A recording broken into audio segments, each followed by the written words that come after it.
अस्सलाम वालेकुम बच्चों।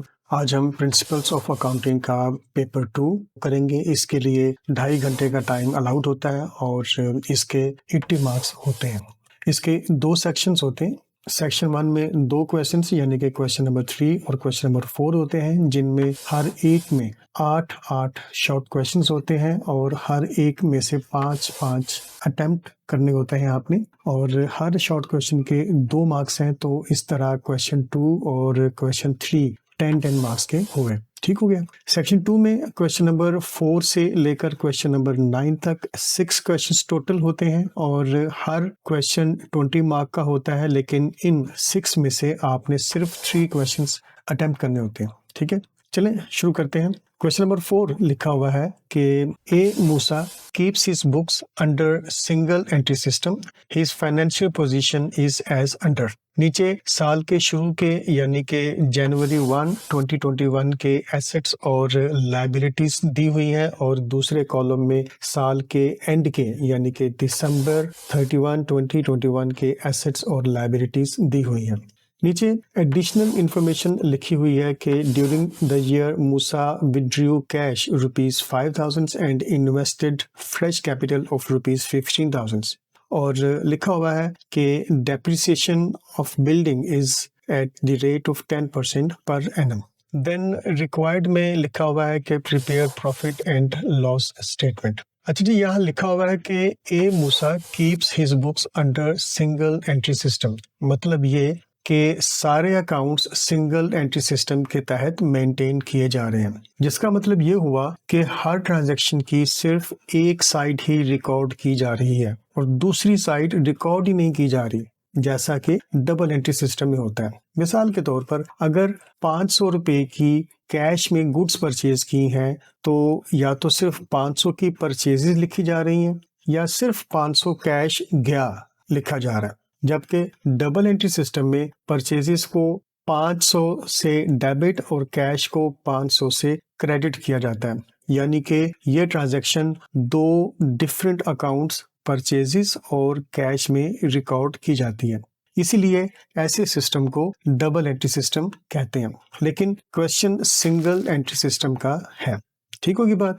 अच्छा जी, सिंगल एंट्री सिस्टम में आमतौर पर यही लिखा जाता है कि कितना कैश आया, कितना कैश गया, कितना पैसा लोगों से लेना है और कितना लोगों को देना है, हमारे पास टोटल एसेट्स कितने हैं, वगैरह वगैरह, राइट। लेकिन परचेजेस और सेल्स का पूरा जो हिसाब है वो नहीं लिखा जाता, और सेल्स और परचेजेस में कितना डिस्काउंट अलाउ किया या कितना डिस्काउंट रिसीव हुआ, वगैरह वगैरह, ये भी नहीं लिखा जाता। इसीलिए इसका प्रॉफिट या लॉस कैलकुलेट करने के लिए हम traditional profit and loss account नहीं बना सकते, बल्कि हम साल के शुरू के कैपिटल और साल के एंड के कैपिटल का डिफरेंस ले लेते हैं। इनमें से हर एक कैपिटल को फाइंड करने के लिए अवेलेबल इंफॉर्मेशन की बैलेंस शीट बना लेते हैं, जिसको हम यहाँ स्टेटमेंट ऑफ अफेयर्स कहते हैं।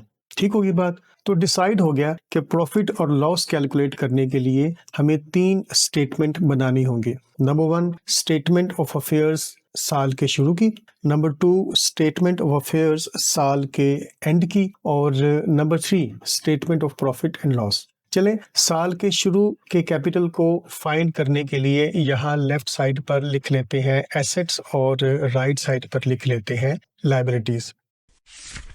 एसेट्स में 8,000 का कैश, 20,000 का स्टॉक, 7,000 के डेटर्स, 10,000 का फर्नीचर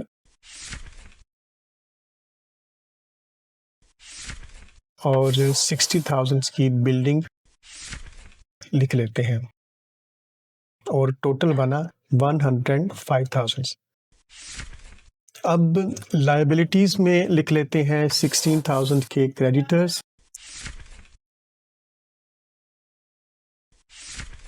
और इसके अलावा कोई और लायबिलिटी नहीं है, तो इस 16,000 की लायबिलिटी को टोटल एसेट्स यानी कि 105,000 में से जब सब्ट्रैक्ट किया तो हमारे पास बैलेंसिंग फिगर आ गई 89,000। तो ये साल के शुरू का कैपिटल कैलकुलेट हो गया। अब इसी तरह साल के एंड के कैपिटल यानी कि क्लोजिंग कैपिटल को फाइंड कर लेते हैं। एसेट्स में 10,000 का कैश, 25,000 का स्टॉक, 5,000 के डेटर्स, 15,000 का फर्नीचर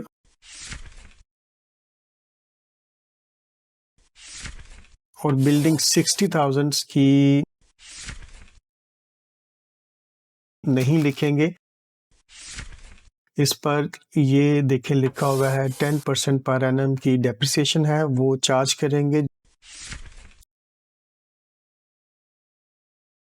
जो कि बनती है 6,000 और इसको 60,000 में से जब सब्ट्रैक्ट किया तो लिख लेते हैं 54,000 और टोटल बना 109,000। अब लाइबिलिटीज में लिख लेते हैं 20,000 के क्रेडिटर्स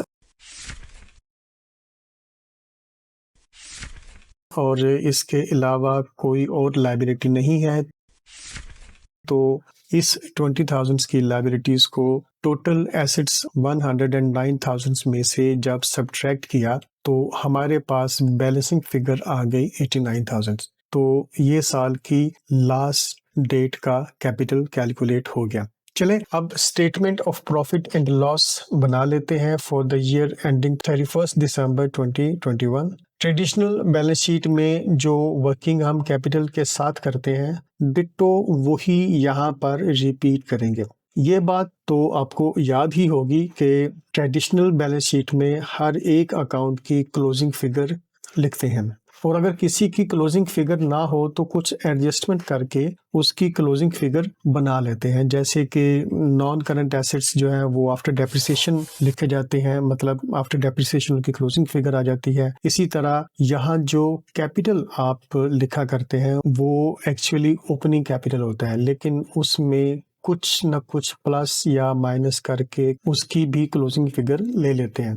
अब जो कुछ भी प्लस या माइनस करना होता है मैं वो बताने लगा। तो आप याद करें कि आप ऐसे लिखते होते हैं कि कैपिटल, और ये जो कैपिटल होता है ये ओपनिंग यानी कि साल के शुरू का कैपिटल होता है। इसमें आप ऐड करते हैं न्यू या फ्रेश कैपिटल अगर इंट्रोड्यूस करवाया हुआ हो तो, एंड देन सब्ट्रैक्ट करते हैं ड्राइंग्स और देन ऐड करते हैं नेट प्रॉफिट, या अगर लॉस है तो सब्ट्रैक्ट करते हैं नेट लॉस को, जिससे कैपिटल की क्लोजिंग फिगर यानी कि साल की लास्ट डेट का कैपिटल आ जाता है। अब देखें कि ये एक इक्वेशन बन गई, ठीक है। अब यहाँ ओपनिंग कैपिटल की जगह पर लिखते हैं 89,000, फ्रेश कैपिटल दिया हुआ है यहाँ पे, ये देखें ये लिखा हुआ है 15,000, तो इसको यहाँ पे लिख लें 15,000 और माइनस कर दें 5,000 के ड्राइंग्स जो कि यहाँ लिखी हुई है,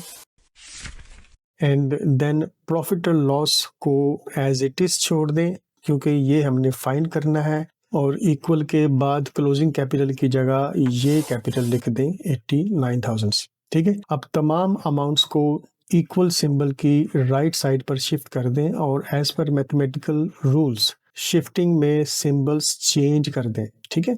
और जब ये चेंज किया तो हमारे पास जो अमाउंट है वो आई है 10,000 और ये माइनस में आई है, ठीक है। अब चूंकि ये आंसर माइनस में आया है तो ये नेट लॉस है।